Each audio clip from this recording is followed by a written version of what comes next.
raw, uncut, and unapologetic. Welcome to Men Talking Mindfulness with your hosts John McCaskill and Will Schneider. Here we focus on helping men and those with men in their lives solve some of life's complex challenges through understanding the practices of mindfulness and how they can help. Each episode is in an environment free of judgment and criticism, with a focus on authenticity and inner peace. Let's dig in. Hey, welcome back, everybody, to another episode of Men Talking Mindfulness on our special sub-series, Masculinity 2.0, where we're upgrading masculinity right here on the air and helping men become more aware of aspects of their life that they can improve on to kind of get away from the toxic masculinity, if you will, the confined masculinity as well. This is upgrade number 5. Here's a little quote from our guest today, Ed Frauenheim. We need our full humanity as men to survive and heal from serious health scares. That is, we need to embrace the entirety of the male symbol. We need the arrow, the strength, the clarity of direction, the assertiveness. We need the circle, the connectivity to others, the vulnerability, the compassion. Cutting off any part of it deadens us as a man, can leave us dead prematurely. But being a whole man, an arrow and a circle man, frees us to feel fully alive. At least that's what my healing heart and head have taught me. So, hey, once again, Ed Frauenheim, our author of Reinventing Masculinity, is back joining us today.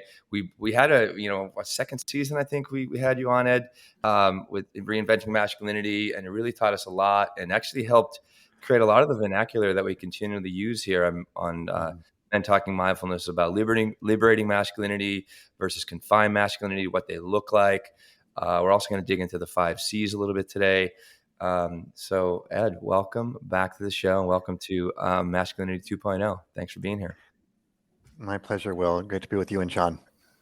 Yeah, we're very excited as we were covering, or just quickly for our audience, the 3 of us were sitting here before we hit record, and I held up my empty glass of water. I'm like, oh man, I've got an empty glass of water. But the normal John, or the former John, the confined masculinity John, would have been like, I'm just going to leave that glass of water over there. I'm going to suck it up. I can make it through this show without drinking any water. But then I admitted to these fine gentlemen, and they're like, hey, we need water too. And we all broke off and we went and got our water, because guess what? We're human beings. We need it.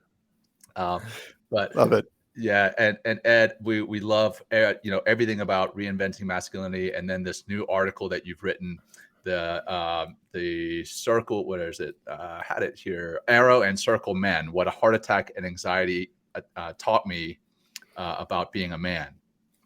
This article, as I was saying before we hit record, just really spoke to me, and I'm just going to jump right in and read a bit of it. And then I promise we're going to turn it over to you to actually talk. Besides, it's not just going to be me and Will reading your article. That's like, what a great day that is for me.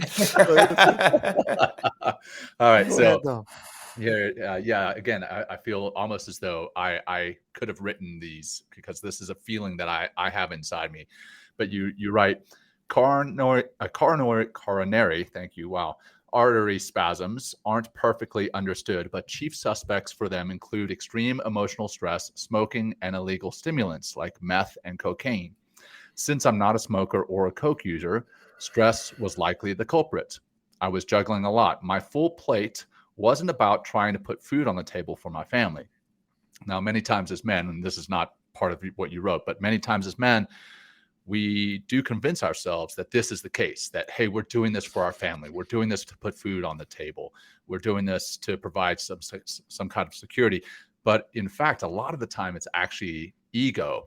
I don't know if you're a Breaking Bad fan, but in Breaking Bad, there's a scene all throughout the entire series. He talks about how he's cooking up meth in this RV and raising millions of dollars for his family. And then finally, at the very end of the show, he admits, you know what, this wasn't about the family. This wasn't about you at all. It was all about me. I wanted to do it for my ego. And I personally struggle with this. A lot of the time people will come to me and say, hey, can you help me with this project? Or can you collaborate with me on this? And I want to. And it's not, in complete honesty, not all for them. And it's also not all for putting food on the table. It's for ego. I want to be the hero to kind of fix this person, fix this organization, whatever the case may be.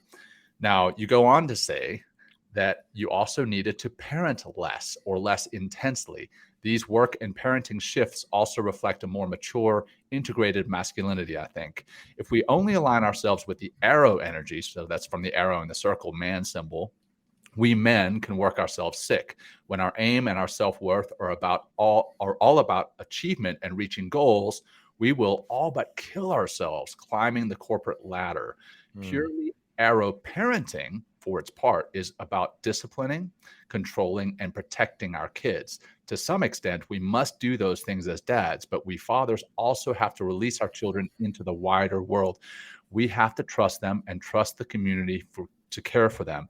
And if we want to be present for our kids, as well as avoid burning out on the job, we have to temper our time working. We have to make space for connecting with our children. That's enough of me reading what you wrote, but I was like, oh my gosh, these lines from that article really spoke to me so much. And I wonder if you could just kind of expound a little bit on that and talk to what I just talked about there about the arrow versus the circle in both the professional and the personal lives. Thanks, John. I'm really gratified that both you and Will have found this essay meaningful. It was not something I'd really planned to do. It came out of a heart attack and an anxiety attack, as I mentioned, and probably was out of that stress that the section you were just reading. But I would say that we have allowed the divine feminine, the feminine qualities, those circle qualities, to get squeezed out of us as men because of confined masculinity. That is to say, these cramped views of how we're supposed to show up as men, the roles we can play, the ways we can relate. I believe that they really have taken out what's fundamental to our human nature, that are more these feminine or divine feminine qualities or energies, you might say, like the ones you just mentioned, John, the connectivity, the receptiveness, the pure presence, not going anywhere, just being with your kids, say, as opposed to feeling like you got to, progress, in that arrow sense. And we need both those energies, I believe, to really live fully. And that heart attack and anxiety attack really were reminders to me to practice what I preach and to really try to live that more integrated life. Yeah, it's that's also another piece that's really tough as men is we're very good about telling people how to live their lives and then living something completely else. Hey, you need to take a break. You need to rest. And then we go and grind until we have a heart attack or a panic attack, an anxiety attack. So it's pretty wild, the difference in what we preach and what we practice. So hopefully I'm going to be better about practicing a lot of what you mentioned and saying no more often and just realizing, hey, you know what, we have to cut back for our own mental and physical health. And then for the relationships that we supposedly care so much about. If we say that our families are priority, but in actuality, it's really about ego and work, we're not living what we preach. Over to you, Will. Well, no, how much, Ed, were you aware of these circular qualities? And maybe we could just kind of like break down what those, we kind of, I mentioned them in the opening, quote about it. It's a connection, compassion, vulnerability. So maybe we can kind of, maybe like, or we can go into like the typical masculine or like the very, what we identify as masculine in our society is like really that arrow, like that, when I went through, I had 2 yoga trainings, and the second yoga training I went through was with a female teacher, and it was divine feminine training. So I really wanted to get in touch. Like I grew up in a very hyper masculine family and household, and a lot of men and boys growing out around me as I grew up, and like all about tough and succeeding and crushing a competition and blowing stuff up and burning shit and like and being tough. You know what I mean? Like I mean, it's just like hey, I gotta say, I mean, not saying it wasn't fun. I mean, I had a good childhood. I had a good mom that really helped me get into the circular aspect of things. But in this training, this second yoga training that I went to, it was never really clear to me that the way energetically kind of the feminine and masculine side, or, you know, men and women, right? But also the feminine and masculine that exist in all of us, right? Whether you're a man, whether you're a woman, or however you identify. I mean, this energy is part of us. I mean, they talk about it, even in the yoga tradition. They talk about how the chakras, they kind of wind around each other, right? And it's the Ida and the Pingala, right? And the Ida is, the masculine, like the Pingala is the feminine energy, and the intertwine throughout all of us. And one thing that became clear to me, and I really began to understand, this masculine and feminine, is like the linearity in men, like trying to get stuff done, trying to succeed, like doing your checklists. Like, you guys, both of you spoke of the anxiety of being a father, and I understand the anxiety of running a business, and, just got to get stuff done, keep growing, keep going, keep moving forward. And then the other side that this training helped me understand was the circular nature of feminine, and how it's like community energy, connection, compassion, and these softer qualities of that a confined masculine, right, or toxic masculine would typically ignore, or has been taught to ignore. So so why don't you just start breaking down this arrow and circle, and then see where we can move from there. Sure. I love the way you expanded on some of those divine feminine energies, Will, and then from yoga. And I've got a lot of my perspective from yoga classes as well. I had never heard of those particular terms, but I gather that even like the sides of the body are sometimes conceived of as one is the Shiva side. Left is the heart side is the feminine side, right? Yeah. And this is like also the heart. This is how we connect to the world. This is our this is another. So I'm going to go down the yoga rabbit hole for a second. So this is the left side, and even the left foot is considered our feminine root. So that's the way we kind of step in the world, right? It's the heart energy in the left side, and this is the way that we connect. This is the way that we connect to the world, and it's usually, again, it's all kind of from that heartful space. If we have that capacity to be heartful, and then the right side is the masculine side, and even the right foot is the masculine root, the way we kind of step into the world. And that's like we sign the checks, we write the contracts, like and do things in a very contractual and also transactional way. Is the right side, but we have both sides. So yeah, I love that, and I would say for a lot of guys, this concept might feel foreign, or they might not believe in it. But I think that if we take a closer look at how most of us are raised, we will see that feminine side gets smushed out. Like many of us have memories of when we're very young, or we can hear stories from when we were really young from our mothers, often about a lot of compassion, expressions of love we had, or feelings of harmony with others. A story that I think I put in this essay, or else in another piece of my writing, was singing in church when I was like 4 years old. And it was probably one of the most powerful spiritual moments I had of I was standing on the church pew, because that was how small I was, and sort of to be kind of close to the grown-ups in height, and see the folk band at the front of this Catholic church I went to outside in Buffalo, in the suburb of Buffalo. That was a moment of unity. It was a moment of harmony. It was a moment of connection.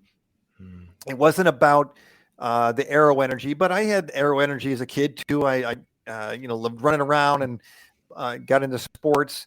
But we often have those qualities as boys that are kind of stripped away.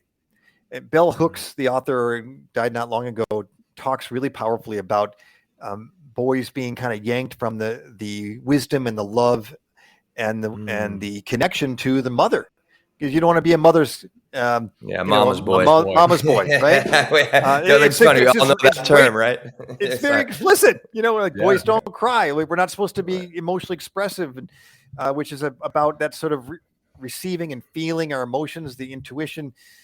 So a lot of this stuff just gets smushed out, and also then all the playground stuff of are you tough enough, and how are you going to fit into these pecking orders that often take shape pretty early on in the playgrounds, if not within classrooms. So